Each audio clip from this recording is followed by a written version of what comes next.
Hi guys, welcome to our YouTube channel Aksharamruta. ಇಂದಿನ ಈ ಸಂಚಿಕೆಯಲ್ಲಿ ಒಂದು ಪ್ರಶ್ನೆಯ ಸಂಪೂರ್ಣ ವಿವರಣೆ, 360 degree explanation or discussion around single question. That question is related to blue flag certification or ನೀಲಿ ಧ್ವಜ ಪ್ರಮಾಣಪತ್ರ ಅಥವಾ ನೀಲಿ ಧ್ವಜ ಸ್ಥಾನಮಾನ.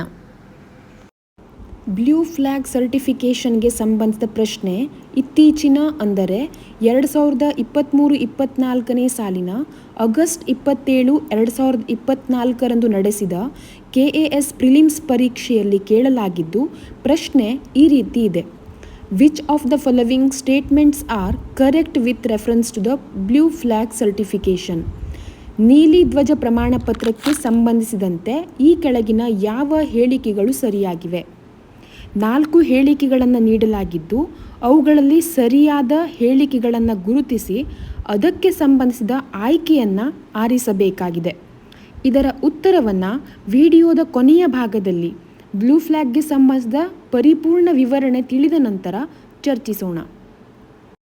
ಏನಿದು ಬ್ಲೂ ಫ್ಲ್ಯಾಗ್ ಸರ್ಟಿಫಿಕೇಷನ್ ಅಥವಾ ನೀಲಿ ಧ್ವಜ ಪ್ರಮಾಣಪತ್ರ?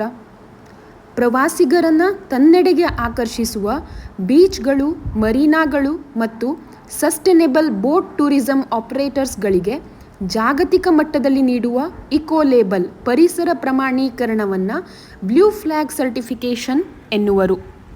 ನೀಲಿ ಧ್ವಜ ಪ್ರಶಸ್ತಿ ಪಡೆದ ಕಡಲ ತೀರಗಳು ಅಥವಾ ದೋಣಿ ವಿಹಾರ ಪ್ರವಾಸೋದ್ಯಮದ ನಿರ್ವಾಹಕರು ನೀಲಿ ಧ್ವಜ ಲೋಗೋವನ್ನು ಪ್ರದರ್ಶಿಸಲು ಅನುಮತಿಸಲಾಗಿದೆ. ಕಡಲ ತೀರಗಳ, ಬೀಚ್ಗಳ ಸ್ವಚ್ಛತೆಯನ್ನು ಮುಖ್ಯ ವಸ್ತುವಾಗಿ ಪರಿಗಣಿಸಿ ಈ ಸ್ಥಾನಮಾನವನ್ನು ನೀಡಲಾಗುವುದು. ಬ್ಲೂ ಫ್ಲ್ಯಾಗ್ ಕಡಲ ತೀರಗಳನ್ನು ವಿಶ್ವದ ಅತ್ಯಂತ ಸ್ವಚ್ಛ ಕಡಲ ತೀರಗಳೆಂದು ಪರಿಗಣಿಸಲಾಗಿದೆ. ಇನ್ನು ಯಾವ ಮಾನದಂಡಗಳು ಅಥವಾ ಕ್ರೈಟೇರಿಯಾಗಳ ಆಧಾರದ ಮೇಲೆ ಈ ಬ್ಲೂ ಫ್ಲ್ಯಾಗ್ ಸರ್ಟಿಫಿಕೇಷನನ್ನು ನೀಡಲಾಗುವುದು? ಮುಖ್ಯವಾಗಿ ಪ್ರವಾಸಿಗರಿಗೆ ಅನುಕೂಲಕರ ಪರಿಸರ ಸ್ನೇಹಿ ವಾತಾವರಣವನ್ನು ಹೊಂದಿರಬೇಕೆನ್ನುವುದು ಮಾನದಂಡಗಳ ಹಿಂದಿರುವಂತಹ ಆಶಯವಾಗಿದೆ. 33 ಕಠಿಣ ಮಾನದಂಡಗಳು, ಕ್ರೈಟೇರಿಯಾಗಳನ್ನು ಪೂರೈಸಿರುವ ಕಡಲ ತೀರಗಳು ಬ್ಲೂ ಫ್ಲ್ಯಾಗ್ ಸರ್ಟಿಫಿಕೇಷನ್ಗೆ ಭಾಜನವಾಗುತ್ತವೆ. ಮಾನದಂಡಗಳಿಗೆ ಕೆಲವು ಉದಾಹರಣೆಗಳೆಂದರೆ: ವಾಟರ್ ಕ್ವಾಲಿಟಿ, ನೀರಿನ ಗುಣಮಟ್ಟ ಚೆನ್ನಾಗಿರಬೇಕು, ಅಂದರೆ ಯಾವುದೇ ಕೈಗಾರಿಕಾ ತ್ಯಾಜ್ಯ, ಚರಂಡಿ ಅಥವಾ ಕೊಳಚೆ ನೀರಿನ ಸಂಪರ್ಕವನ್ನು ಈ ನೀರು ಹೊಂದಿರುವಂತಿಲ್ಲ. ಮಿತಿಗೊಳಿಸಿರುವ ಮಟ್ಟಕ್ಕೆ ಸರಿಯಾಗಿ ಈ ನೀರು ಸೂಕ್ಷ್ಮ ಜೀವಿಗಳನ್ನು, ಮೈಕ್ರೋ ಆರ್ಗ್ಯಾನಿಸಮ್ಗಳನ್ನು ಹೊಂದಿರಬೇಕು. ಇನ್ನು ಸೇಫ್ಟಿ ಆ್ಯಂಡ್ ಸರ್ವೀಸಸ್, ರಕ್ಷಣಾ ಸೇವೆಗಳನ್ನು ಹೊಂದಿರಬೇಕು. ಲೈಫ್ ಗಾರ್ಡ್ಸ್ ಮತ್ತು life jackets, first aid facility, ಅಂಗವಿಕಲ ನಾಗರಿಕರೂ ಸಹ ಪ್ರಕೃತಿ ಸೊಬಗನ್ನು ಸವಿಯುವಂತೆ ಅವರಿಗೆ ಅನುವಾಗುವಂತೆ ವಾಕಿಂಗ್ ಪಾತ್ ಹೊಂದಿರಬೇಕು. ಸುತ್ತಲಿನ ವೆಜಿಟೇಷನ್ ಅಥವಾ ಸಸ್ಯವರ್ಗ ಸಂರಕ್ಷಿಸಲ್ಪಟ್ಟಿರಬೇಕು. ಹೀಗೆ 33 ಮಾನದಂಡಗಳನ್ನು ಹೊಂದಿದ್ದು ಅವುಗಳನ್ನು 4 ಮುಖ್ಯ ವರ್ಗಗಳಾಗಿ ವಿಂಗಡಿಸಲಾಗಿದೆ. ಅವುಗಳೆಂದರೆ: 1. ಎನ್ವಿರಾನ್ಮೆಂಟಲ್ ಎಜುಕೇಷನ್ ಆ್ಯಂಡ್ ಇನ್ಫಾರ್ಮೇಷನ್, ಪರಿಸರ ಶಿಕ್ಷಣ ಮತ್ತು ಮಾಹಿತಿ. ಅದರಡಿಯಲ್ಲಿ 6 ಕ್ರೈಟೇರಿಯಾಗಳಿವೆ. 2. ವಾಟರ್ ಕ್ವಾಲಿಟಿ, ಸ್ನಾನದ ನೀರಿನ ಗುಣಮಟ್ಟ. ಇದಕ್ಕೆ ಸಂಬಂಧಿಸಿದಂತೆ 5 ಮಾನದಂಡಗಳಿವೆ.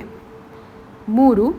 ಎನ್ವಿರಾನ್ಮೆಂಟಲ್ ಮ್ಯಾನೇಜ್ಮೆಂಟ್, ಪರಿಸರ ನಿರ್ವಹಣೆಯ ನಿಮಿತ್ತ 15 ಮಾನದಂಡಗಳಿವೆ. 4. ಸೇಫ್ಟಿ ಆ್ಯಂಡ್ ಸರ್ವೀಸಸ್, ಸಂರಕ್ಷಣೆ ಮತ್ತು ಸುರಕ್ಷತಾ ಸೇವೆಗಳು. ಇದು 7 ಮಾನದಂಡಗಳನ್ನು ಹೊಂದಿದೆ. ಒಟ್ಟಾರೆ 33 ಕ್ರೈಟೇರಿಯಾ ಅಥವಾ ಮಾನದಂಡಗಳಿವೆ. Next, blue flag certification authority. ಈ ಬ್ಲೂ ಫ್ಲ್ಯಾಗ್ ಸರ್ಟಿಫಿಕೇಟ್ ನೀಡುವ ಪ್ರಾಧಿಕಾರ ಯಾವುದು? ಡೆನ್ಮಾರ್ಕ್ ಮೂಲದ foundation for environmental education, FEE, ಪರಿಸರ ಶಿಕ್ಷಣ ಪ್ರತಿಷ್ಠಾನ ಪ್ರಶಸ್ತಿಯನ್ನು ನೀಡುವ ಪ್ರಾಧಿಕಾರವಾಗಿದ್ದು, ಇದೊಂದು non governmental, non profit organisation ಆಗಿದ್ದು 81 ದೇಶಗಳಿಂದ 100 ಸದಸ್ಯ ಸಂಸ್ಥೆಗಳನ್ನು ಹೊಂದಿದೆ. FEE ಸದಸ್ಯ ರಾಷ್ಟ್ರಗಳಲ್ಲಿರುವ ಕಡಲ ತೀರಗಳು ಮತ್ತು ಮರೀನಾಗಳಿಗೆ ವಾರ್ಷಿಕವಾಗಿ ಪ್ರಮಾಣೀಕರಣವನ್ನು ನೀಡಲಾಗುತ್ತದೆ. ಈ ಸರ್ಟಿಫಿಕೇಟನ್ನು ಪ್ರತಿ ವರ್ಷ ನವೀಕರಣ ಅಥವಾ ಅಪ್ಡೇಟ್ ಮಾಡಲಾಗುತ್ತಿದ್ದು, ಸೈಟ್ಗಳು ತಮ್ಮ ಸ್ಥಾನಮಾನವನ್ನು ಉಳಿಸಿಕೊಳ್ಳಲು ಮಾನದಂಡಗಳನ್ನು, ಕ್ರೈಟೀರಿಯಾಗಳನ್ನು ಸ್ಥಿರವಾಗಿ ಪೂರೈಸಬೇಕು. ಇನ್ನು ಬ್ಲೂ ಫ್ಲ್ಯಾಗ್ ಸರ್ಟಿಫಿಕೇಟ್ ಘೋಷಣೆಯ ಅಂತಾರಾಷ್ಟ್ರೀಯ ಮಟ್ಟದ ತೀರ್ಪುಗಾರರ ಮಂಡಳಿಯಲ್ಲಿ ಇರುವ ಸದಸ್ಯರು ಯಾರು?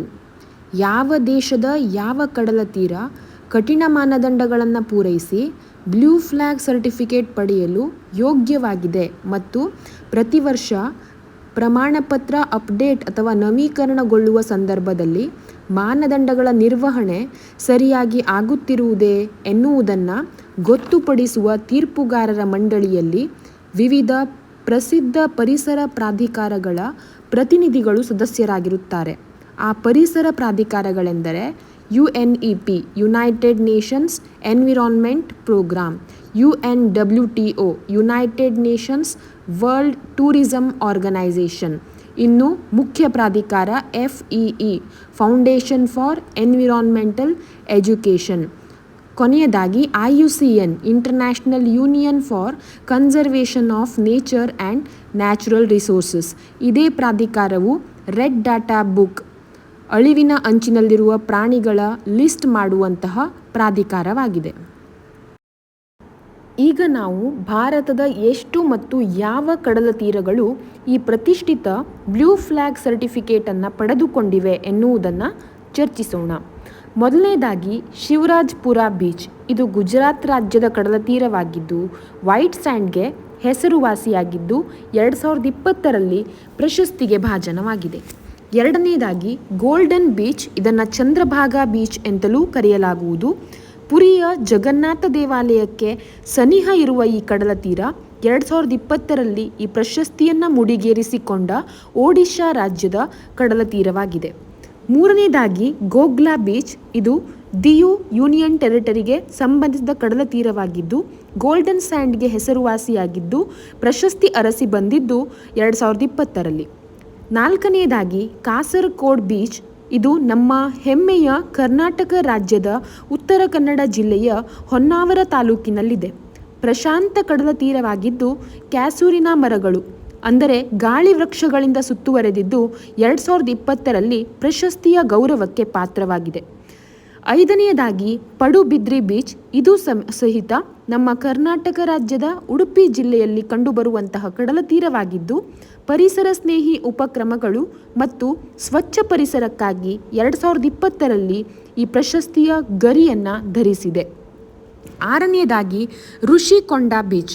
ಇದು ವಿಶಾಖಪಟ್ಟಣಂ ಅಂದರೆ ವೈಜಾಗ್ನಲ್ಲಿರುವ ಅಂದರೆ ಆಂಧ್ರ ಪ್ರದೇಶ ರಾಜ್ಯಕ್ಕೆ ಸಂಬಂಧಿಸಿದ ಕಡಲ ತೀರವಾಗಿದ್ದು ಗೋಲ್ಡನ್ ಸ್ಯಾಂಡ್ ಮತ್ತು ಜಲಕ್ರೀಡೆಗಳಿಗೆ ಪ್ರತೀತಿಯಾಗಿದ್ದು 2020ರಲ್ಲಿ ಪ್ರಮಾಣೀಕರಿಸಲಾಯಿತು. ಏಳನೆಯದಾಗಿ Radhanagar beach.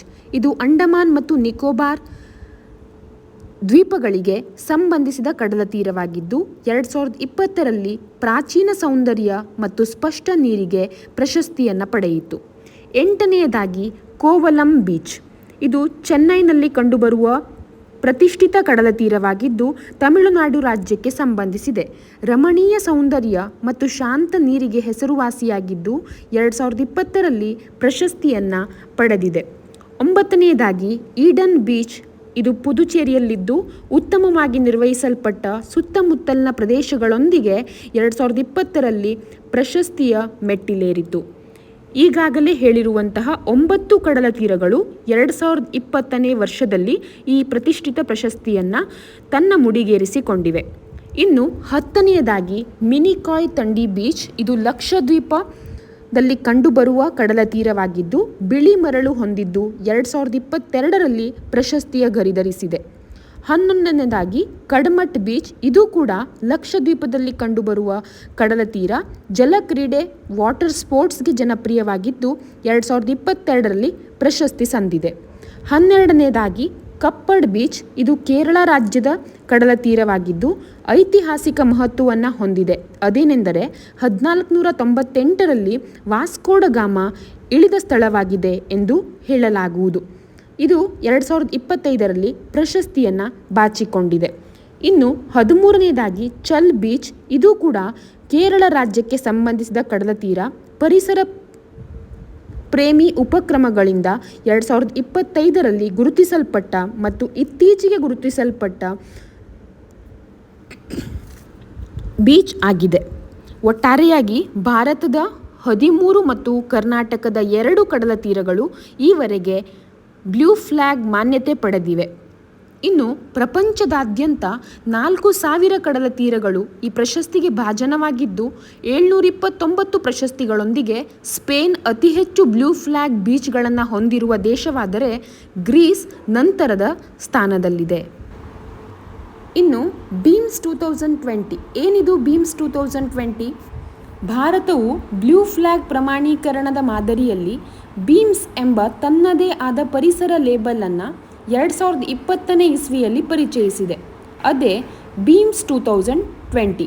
Beans beach environment and aesthetic management services ಜಾಗತಿಕ ಮಾನದಂಡಗಳಿಗೆ ಅನುಗುಣವಾಗಿ ಕಡಲ ತೀರದ ಸ್ವಚ್ಛತೆ, ಸಂರಕ್ಷಣೆ ಮತ್ತು ಸುಸ್ಥಿರ ಪ್ರವಾಸೋದ್ಯಮವನ್ನು ವಿಶ್ವದರ್ಜೆಗೆ ಏರಿಸುವ ಉದ್ದೇಶದಿಂದ ಪರಿಸರ, ಅರಣ್ಯ ಮತ್ತು ಹವಾಮಾನ ಬದಲಾವಣೆ ಸಚಿವಾಲಯವು ಸಮಗ್ರ ಕರಾವಳಿ ವಲಯ ನಿರ್ವಹಣಾ ಯೋಜನೆ ICZMP Integrated Coastal Zone Management Programme ಅಡಿಯಲ್ಲಿ ಬೀಮ್ಸನ್ನು ಪ್ರಾರಂಭಿಸಿತು. ಓಕೆ, ಇಲ್ಲಿಯವರೆಗೆ ಬ್ಲೂ ಫ್ಲ್ಯಾಗ್ ಕಡಲ ತೀರಗಳ ಕುರಿತು ಸುದೀರ್ಘ ವಿವರಣೆ ಆಲಿಸಿದ ತಾವು ಸುಲಭವಾಗಿ ಈಗಾಗಲೇ ತಿಳಿಸಿರುವ ಪ್ರಶ್ನೆಯನ್ನು ಉತ್ತರಿಸಬಹುದು. ಪ್ರಶ್ನೆಯನ್ನು ಇನ್ನೊಮ್ಮೆ ನೋಡೋಣ. Which of the following statements are correct with reference to the Blue Flag Certification? Blue flag ಸರ್ಟಿಫಿಕೇಷನ್ಗೆ ಸಂಬಂಧಿಸಿದಂತೆ ಈ ಕೆಳಗಿನ ಯಾವ ಹೇಳಿಕೆಗಳು ಸರಿಯಾಗಿವೆ? Option A, this certification is issued to beaches, estuaries and deltas. ಹೌದು, ನಾವು ಈಗಾಗಲೇ ಚರ್ಚಿಸಿರುವಂತೆ ಇದು ಕಡಲ ತೀರಗಳಿಗೆ ನೀಡುವಂತಹ ಒಂದು ಪ್ರಮಾಣ ಪತ್ರವಾಗಿದೆ. So option A is correct. Option B, the certification is issued based on 33 criteria and it is an internationally recognized eco-label.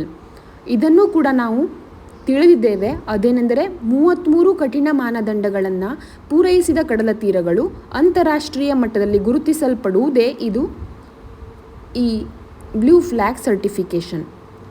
ಇದು ಕೂಡ ಸರಿ. Option C, beans is India's own eco-label for beaches launched in 2020. ವಿಡಿಯೋದ ಕೊನೆಯ ಭಾಗದಲ್ಲಿ ನಾವು ತಿಳಿಸಿರುವಂತೆ beans ಎನ್ನುವುದು ಭಾರತದ ಪರಿಸರ ಪ್ರಮಾಣೀಕರಣ. ಅದನ್ನು 2020ರಲ್ಲಿ ಲಾಂಚ್ ಮಾಡಲಾಗಿದೆ. So option C is also correct. Option D, 2 sites from Karnataka, Kasaragod Beach and Padubidri Beach have received Blue Flag certification. ಕರ್ನಾಟಕದ 2 ಕಡಲ ತೀರಗಳು ಬ್ಲೂ ಫ್ಲ್ಯಾಗ್ ಸರ್ಟಿಫಿಕೇಟನ್ನು ಪಡೆದುಕೊಂಡಿವೆ. ಒಂದು ಉತ್ತರ ಕನ್ನಡ ಜಿಲ್ಲೆಯ ಹೊನ್ನಾವರ ತಾಲೂಕಿನ ಕಾಸರಗೋಡ್ ಹಾಗೂ ಇನ್ನೊಂದು ಉಡುಪಿ ಜಿಲ್ಲೆಯ Padubidri. So option D is also correct. So all the 4 statements are correct. So correct option is option 1, all of the above. ಈ ನಮ್ಮ 360 degree discussion around single question ಪ್ರಯತ್ನ ಇಷ್ಟವಾದಲ್ಲಿ ಲೈಕ್, ಶೇರ್, ಕಮೆಂಟ್ ಮಾಡಿ ಸಹಕರಿಸಿ. ನಮಸ್ಕಾರ.